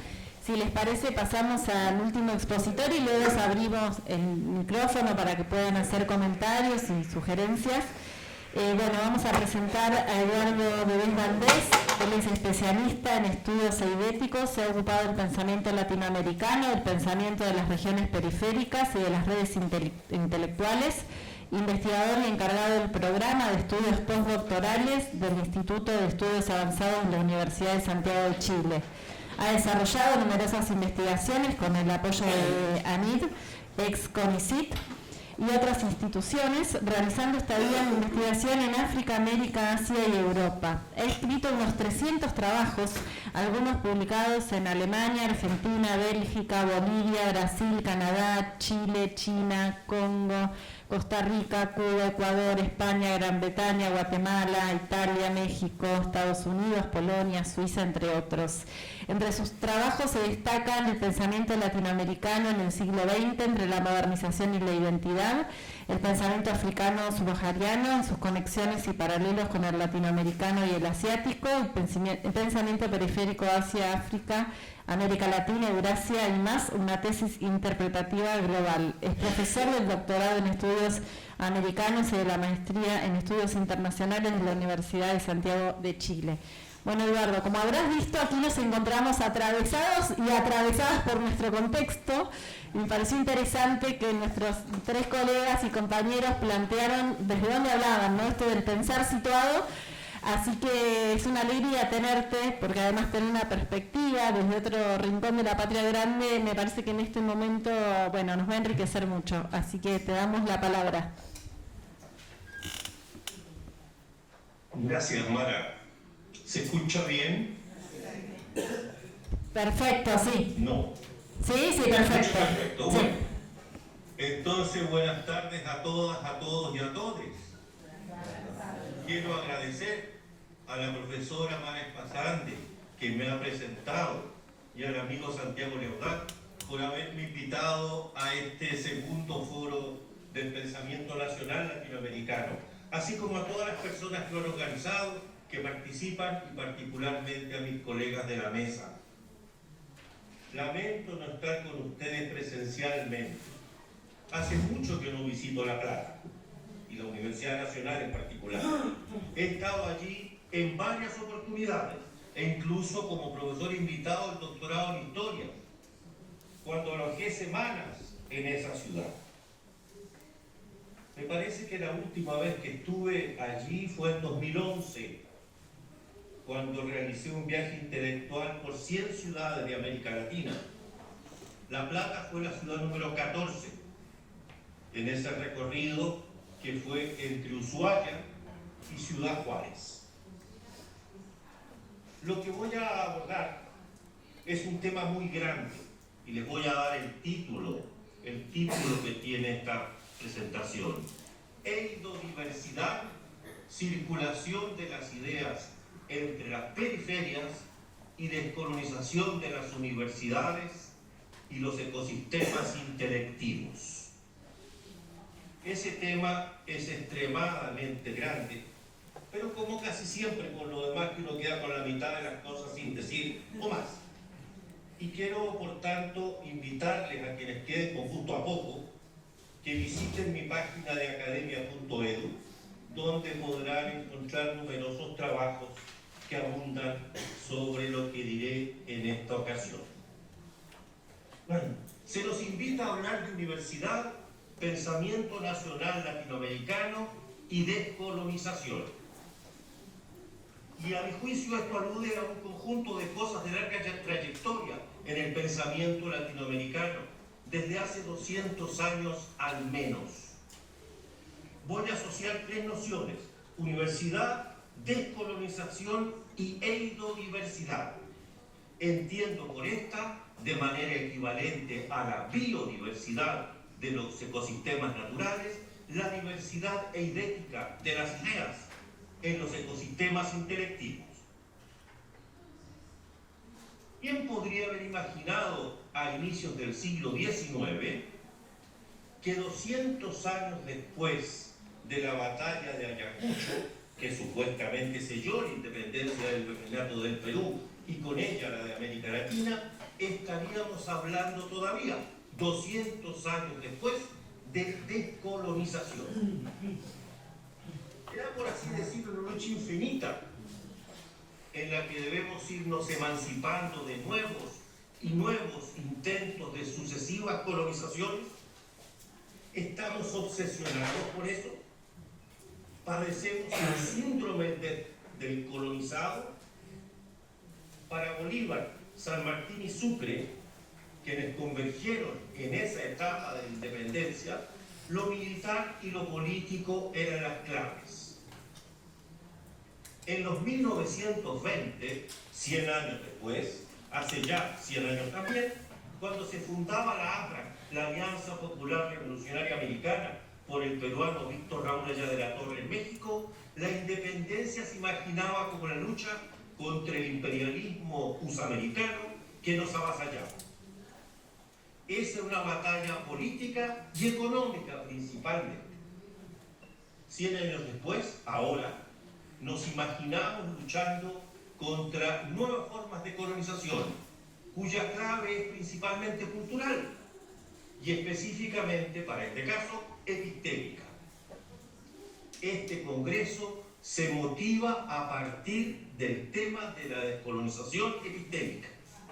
¿Qué habría pensado San Martín o Allá de la Torre si les hubieran dicho que dentro de 200 o 100 años después estaríamos luchando por la descolonización epistémica de las universidades?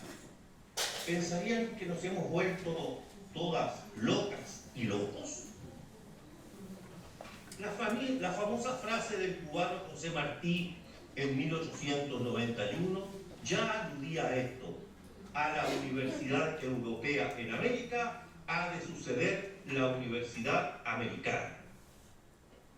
Durante el siglo XX se vino hablando permanentemente de esto en diversas formas: autoctonismos, indigenismos, arielismos, indianismos, negrismos, dependentismos y liberacionismos. En todas estas tendencias también se encuentra presente el problema colonial. A inicios del siglo XXI, ello se advierte ampliamente en el pensamiento latinoamericano actual, que viene heredando y reprocesando y negando y traicionando el pensamiento del siglo XX, así como formulando nuevas ideas. Y ello lo advertimos en la presencia del pensamiento postcolonial, subalternista, decolonial y el pensamiento de las intelectualidades femeninas, indígenas, afrodescendientes, entre otras. quiero preguntarme por la descolonización de la universidad y de los ecosistemas intelectivos en los cuales está instalada. Y quiero hacerlo, desde la solución del problema, desde donde podemos actuar, desde donde podemos encontrar el eslabón más débil para romper la cadena de este infinito círculo vicioso de la colonización o de la colonialidad. Ojo, me interesa mucho más proponer que denunciar. Se trata de comprender para solucionar, no para protestar ante quienes no quieren oírnos. Las redes intelectuales latinoamericanas se lo vienen planteando insistentemente en el pensamiento decolonial, en los grupos de trabajo de Claxo, en las redes del Corredor de las Ideas, en las de la Internacional del Conocimiento, en las del Grupo de Universidades de Montevideo y también en Placter. Sin embargo, ¿cómo podríamos emanciparnos del mainstream epistemológico si no conocemos otros referentes eidéticos? Y nos damos cuenta únicamente en las autorías del eurocentrismo y del noratlanticentrismo, más específicamente. Los grados de eidodiversidad en nuestros ecosistemas intelectivos y sobre todo de eidodiversidad en nuestras universidades son extremadamente bajos. Equivalen casi a los monocultivos agroindustriales, lo que hace que nos perdamos más del 90% del pensamiento mundial. Estamos insertos en una geopolítica del conocimiento donde nosotros mismos nos decretamos como inexistentes, es decir, nos hacemos no creíbles, nos hacemos no válidos, silenciados, doblemente inexistentes, tanto porque otros no nos quieren ver, como porque nosotros mismos tampoco nos queremos ver. Ahora, yo no creo en una suerte de liberación, emancipación o descolonización definitiva, ni siquiera como concepto límite, porque tampoco creo en el progreso ni en el desarrollo.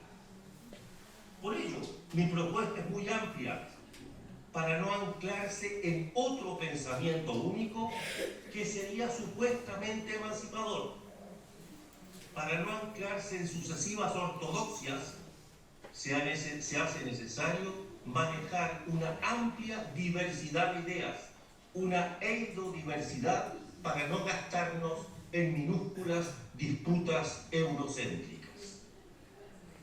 Trataré brevísimamente 4 temas.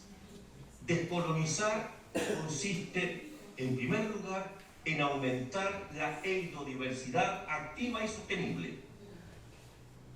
La importancia de la circulación de las ideas entre las periferias. 3, la necesidad de escuchar a la periferia natural, a la naturaleza del planeta. 4, algunas tareas específicas para descolonizar nuestros ecosistemas intelectivos. Descolonizar consiste en aumentar la eidodiversidad activa y sostenible. Cuando la profesora Mara Espasande me escribía para invitarme a participar en este foro, me decía: nos interesa abordar la cuestión de la descolonización epistémica en la universidad, una reflexión sobre la docencia y la currícula, y también sobre la investigación. Colonizar nuestra universidad pasa, a mi juicio, y decisivamente por ampliar el universo de referencias epistémicas que poseemos.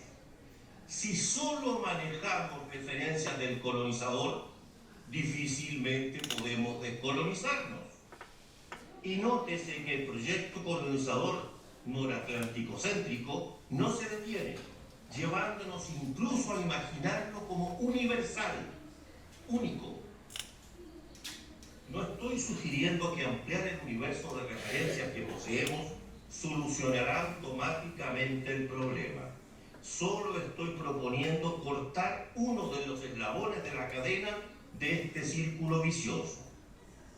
Si una universidad tiene centros de estudios indígenas, centros de estudios africanos, centros de estudios orientales, si tenemos introducción al pensamiento indígena contemporáneo, filosofías africanas, pensamiento árabe contemporáneo, tendencias en el budismo actual, pensamiento chino y estudios del pensamiento latinoamericano, tiene más posibilidad de abrirse a la hidrodiversidad que si tenemos, como ocurre normalmente en nuestras universidades, teoría de las ciencias sociales occidentales, teoría de las humanidades occidentales, introducción a la filosofía europea, historia de la ciencia en Occidente, teoría occidental del arte.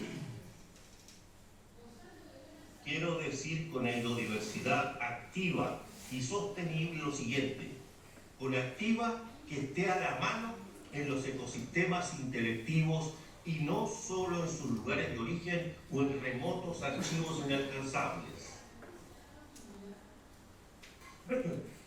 Quiero decir con hidrodiversidad sostenible dos cosas: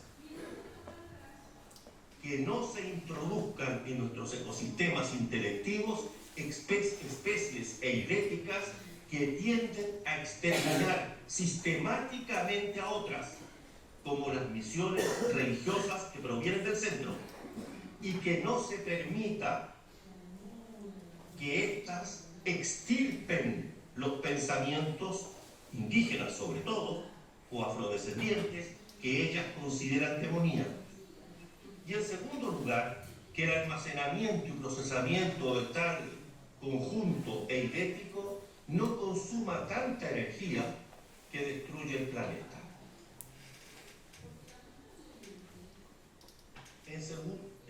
Y por último, ¿cómo vamos a descolonizarnos si no conocemos más referencias que las del colonizador? Podremos atacarlo con sus mismas armas, podremos destruirlo con sus mismas armas, podremos ponernos en su lugar, pero no emanciparnos de su proyecto conquistador, colonizador sobre el planeta, sobre los humanos y sobre la naturaleza.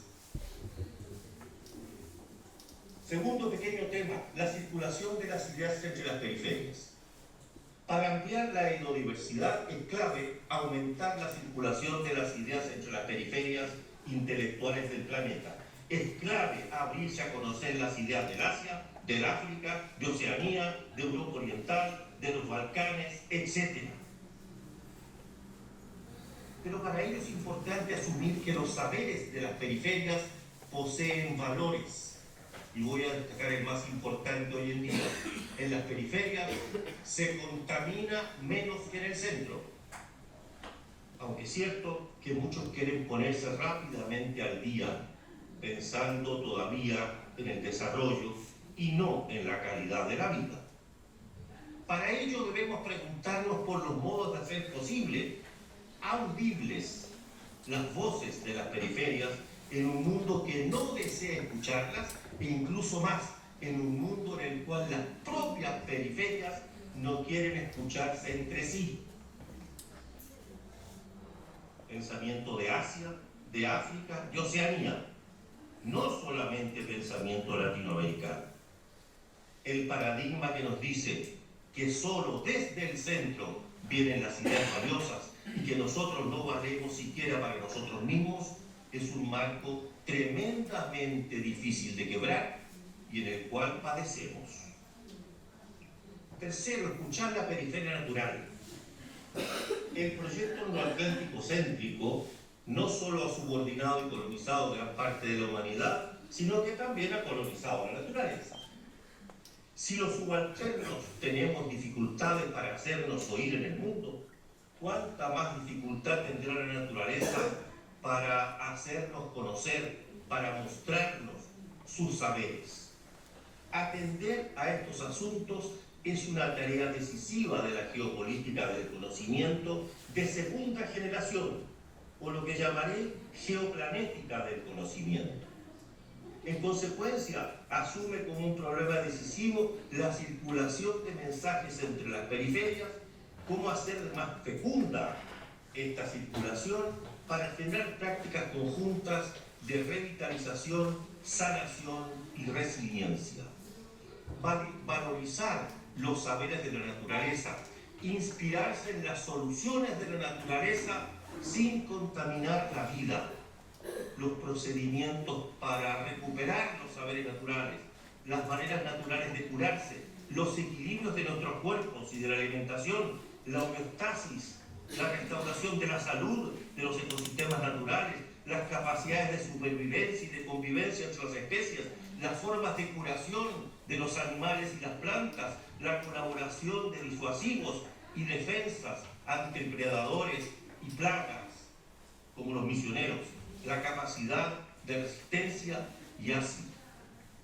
Por lo demás, no estoy pensando en cuestiones siempre alternativas, ni mucho menos en demonizar todo lo que viene desde los humanos del centro, sino complementar, acumulando saberes que nos permitan considerar una inmensamente mayor cantidad de opciones cuando decidimos pensar nuestra realidad.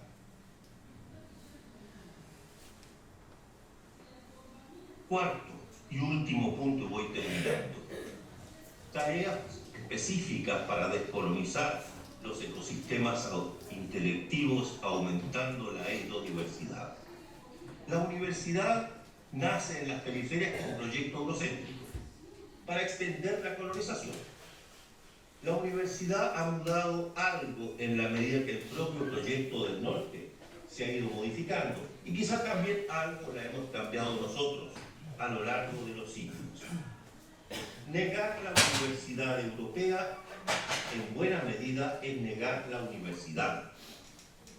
¿Cuál es el alcance de negar la universidad? Que no sea simplemente retórico para nosotros que estamos en la universidad, y en particularmente para mí, que llevo 50 años de universidad y continúo en ella. Si nuestro principal desafío como humanidad es detener la contaminación, la colonización del planeta e incluso descontaminarlo, ello solo puede hacerse en la medida que simultáneamente nosotros nos vamos descontaminando. Nosotros mismos nos vamos descontaminando del proyecto noratlántico céntrico. Descontaminarnos del noratlanticentrismo es descolonizarnos. Aumentar la etnodiversidad es descolonizarnos. Colonizar las epistemologías, como se nos convoca en este foro del pensamiento nacional latinoamericano, no consiste únicamente en una actividad descolonizadora dentro de la universidad. Descolonizar las epistemologías significa también, en cierto modo, negar la universidad, y en todo caso negar la universidad de la colonización. Descolonizar la universidad es endodiversificarla, y a endodiversificar nuestros propios ecosistemas intelectivos en los cuales ella está inmersa. Mi propuesta para descolonizar la universidad lleva 3 inspiraciones, y con esto concluyo. 1. Terminar con la imagen que la universidad es prácticamente la única fuente del saber, de la investigación y de la formación superior, buscando fórmulas otras, y ya existen muchas, que no provengan de inspiraciones eurocéntricas. 2.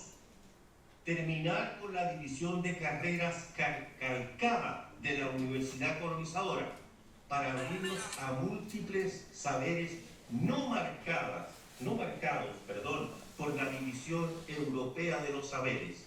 Así cambiar los nombres y los contenidos de los currículos, no filosofía, sino pensamiento, no sociología, sino estudios de las sociedades, no economía, sino estudios económicos, no politología, sino estudios sobre la organización de los pueblos, no estudios internacionales, sino estudios sobre el planeta, no solo biología, química o botánica, sino también instituto para escuchar los saberes de la naturaleza y para convivir amigablemente con ella, y otros muchos cambios.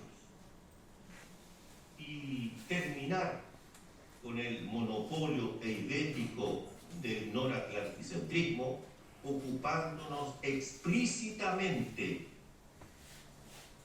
de la circulación de las ideas entre las periferias, lo más plural posible de las ideas de múltiples procedencias dentro de nuestros ecosistemas intelectivos, ideas que están marginadas, y en el mundo, es decir, mucho más del 90% que nos estamos perdiendo. Se dirá que esto es difícil, ¿no es cierto? Es correcto. No en vano, luego de la independencia político-militar, llevamos 2 siglos intentando descolonizarnos mentalmente. Y continuaremos con ello, seguramente por más siglos. Muchas gracias.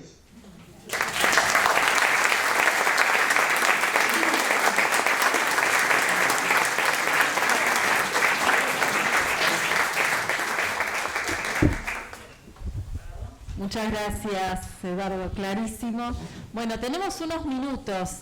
Vamos a abrir el micrófono a aquellas que quieran o hacer una pregunta, un planteo, una reflexión. Sí les pedimos que sean muy sintéticos, así tenemos la posibilidad de que hagan una última devolución nuestros invitados. ¿Sí, por allá? Sí, tengo 2 preguntas, si se puede, pero ¿me escuchan? Creo que Dale, yo le digo... 2 preguntas. Una, me llama la atención, por ahí yo estoy equivocada, no dispongo de todo el conocimiento, pero me preocupa un poco el tema de como decía el licenciado Piensa, de, por ahí lo entendí mal, de que por ahí ciertos autores tienen ciertas líneas de pensamiento, se pueden abordar, se pueden desarticular y se pueden tal vez reinterpretar. Inclusive creo que también... Te pido si lo podés repetir exactamente porque no te van a escuchar allí los que están en el Zoom. Nosotros sí, pero sí, en la computadora no te van a escuchar. Bueno, gracias. No, decía que me preocupaba un poco esa línea de pensamiento, ¿no? De que hay ciertas corrientes de pensamiento que se pueden, o sea, en todos los casos hay que tener un pensamiento crítico, pero en este caso en particular él hizo alusión a Rousseau, que bueno, fue un filósofo nacido en Suiza, bueno, que después desarrolló toda su vida, digamos, de trabajo, de producción, en Francia. Y sí, bueno, me parece que en ese caso está bueno pensar en que se puede observar y tomar algunas cosas. Por esto que estamos hablando incluso del pensamiento situado, de los contextos, donde se formulan, digamos, todos esos principios con la mirada desde acá, desde el sur.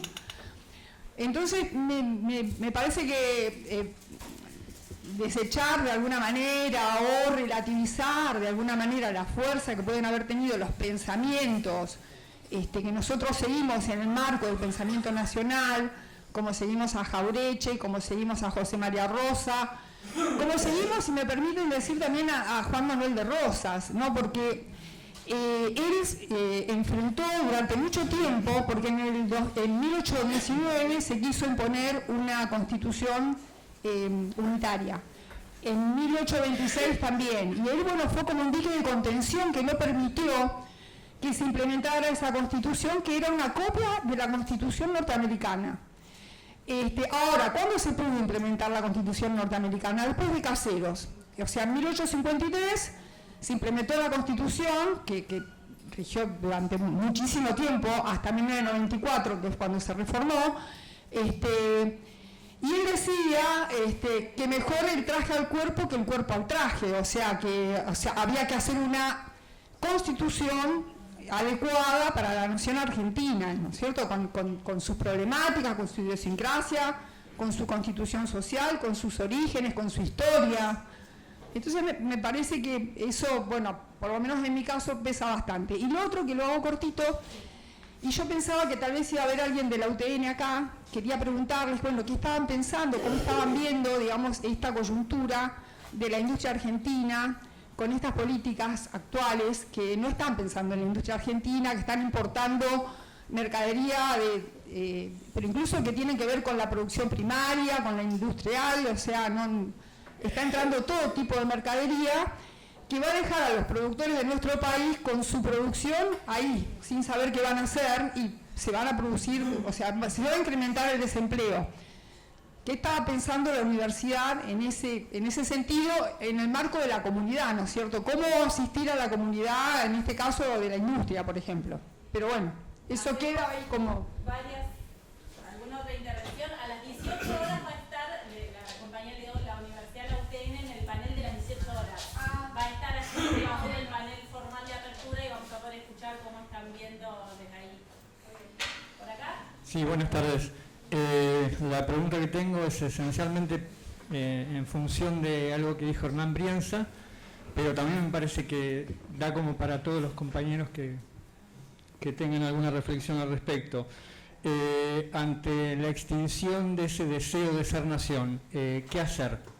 ¿Y cómo estaríamos pensando, cómo podríamos empezar a pensar qué rol tiene la universidad? ¿Qué rol tienen los investigadores universitarios? ¿Qué rol tienen los profesores, las profesoras universitarias? ¿Qué rol para las y los estudiantes universitarios? Gracias. Una más y ya les damos la palabra. Una cosa más. Bueno, de acá. Sí, ¿qué tal? Buenas tardes a todas y todos.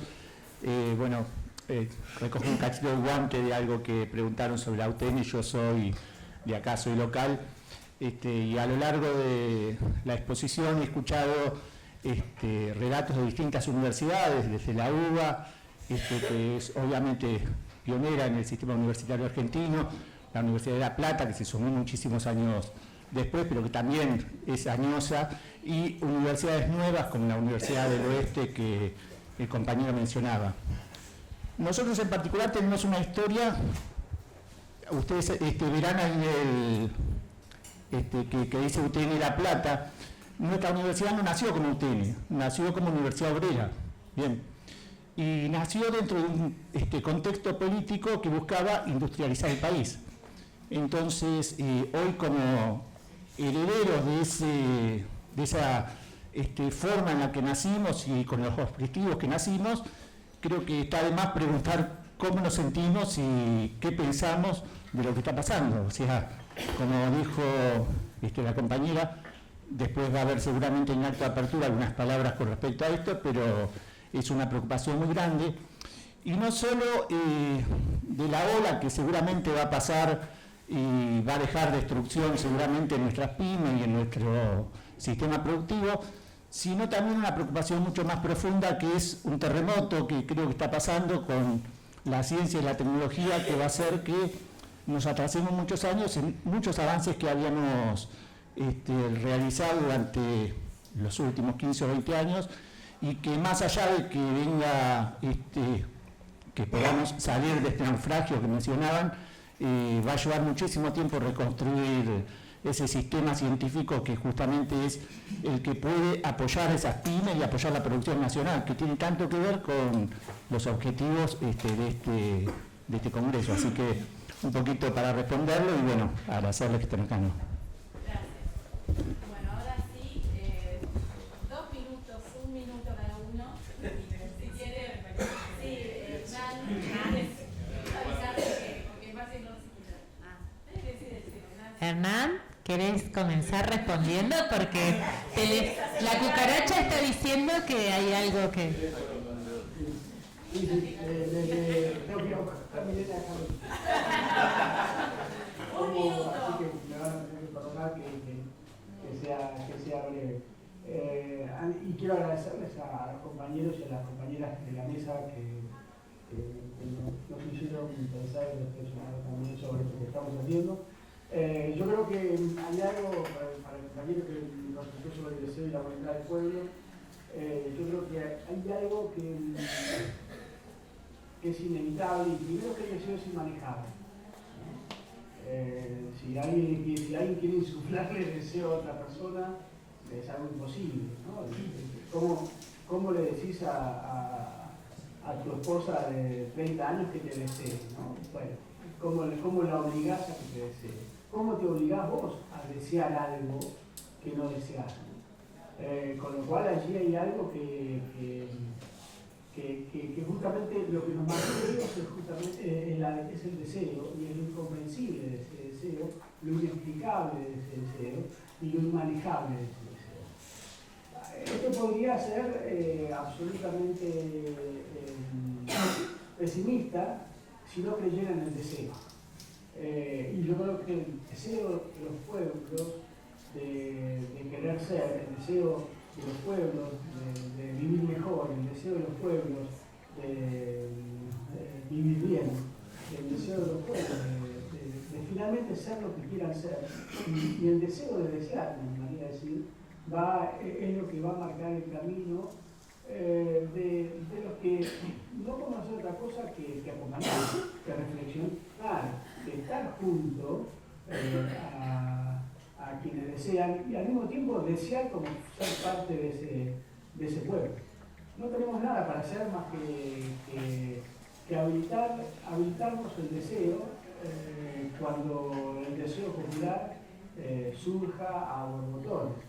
Porque tarde o temprano el deseo popular va a surgir, ¿no? Y no hay otra que estar ahí, porque somos parte de eso. Y eso es lo que me parece que es interesante pensar. No pensar en la universidad como alguien que puede motorizar el deseo de otros, sino como algo que en realidad tiene que estar allí presente en el momento que eso se produzca, ¿no? Un intelectual nunca está delante del pueblo, está con el pueblo, deseando, ¿no?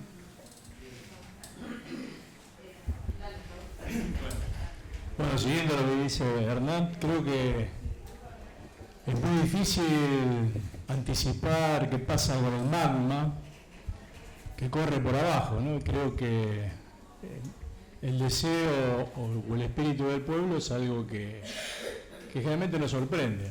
Les pasó a Jaureche, que el 17 de octubre le dice a su correligionario que está viendo pasar las masas obreras hacia Plaza de Mayo, le dice, bueno, agarrá la bandera del comité, ponete adelante. Le pasa a Marechal, que el 17 también estaba en su estudio, con su pipa y leyendo con su compañera de vida, y también bajó y se encontró con el 17 de octubre. No digo el 17, son cosas irrepetibles, pero ocurren estas cuestiones, ¿no? Cuando creemos que todo está perdido, realmente aparece esto que dice en borbotones de Hernán. Bueno, el magma de repente encuentra la grieta y sube y explota. Y lo otro que nos pasó hace no tanto tiempo, en el 2008, una fenomenal, digamos, avanzada, una presencia objetiva del gorilismo en Argentina, que fue la llamada crisis del campo. En aquel momento me acuerdo que hicimos en plena crisis, hicimos varios cursos y talleres acerca de lo que significaba la crisis del campo en cuanto a presencia del gorilismo, que muchas generaciones jóvenes escuchaban hablar, escuchaban describir que era un gorila, pero nunca lo habían visto en presencia. Ese día, esa etapa, bajaron de los árboles y se los vio en presencia en todas las rutas, en todas las calles.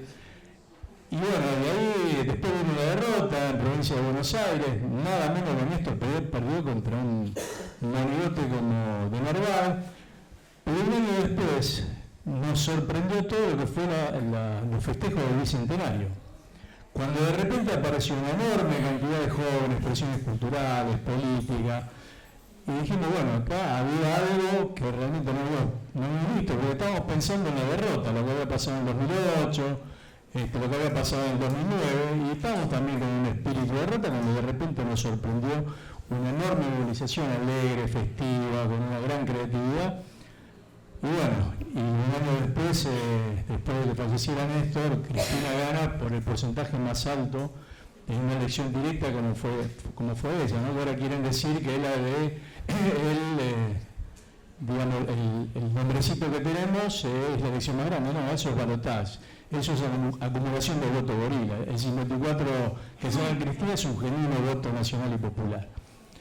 Pero bueno, siguiendo un poco, y ya que vino nuestro gran amigo Mario, te quiero decir que te mencioné Mario Porta acá presente. Fuiste citada. Mara dijo que estaba llegando como trolo y acá ha llegado, y te citamos justamente como uno de los grandes soñadores de nuestro centro universitario, la Universidad del Oeste, el Instituto de Formación Docente, gran ministro de Educación y bueno, y gran compañero. Pero no quería dejar pasar ahora que llegaste a mencionar. Bueno, tenemos que ir cerrando porque hay otra actividad. Cerramos. No, ya te imaginás que con lo que dijeron me quedaba pensando que, bueno, a pesar, digamos, o por suerte, más allá de las universidades, las elucubraciones intelectuales y demás, hay pueblo, digamos, ¿no? Entonces, bueno, vos pensabas en esas fechas clave, yo pensaba en los 90, en mi condición de estudiante, y ese abatimiento de sentirse con una identidad que estaba totalmente siendo vapuleada y avasallada, y bueno, y también hubo en 2003, y también hubo esto que recuperabas vos con todos los logros. Entonces, sí, me parece, como trabajadora social, es ineludible que choquemos, bueno, ya no está Hernán, pero digo, con esta idea de lo homogéneo, compacto, ¿no? Nosotras y nosotros sabemos que el pueblo es mucho más rico y diverso que eso que a veces se sintetiza, y que creo que él hablaba de las representaciones o la crisis de representación, sino creo que alojando mucho de eso que está silenciado y ocultado y desplazado del centro, también nos podríamos sorprender de que hay latiendo por lo bajo muchísima más vida que la que a veces estamos percibiendo. Así que vamos por eso entonces.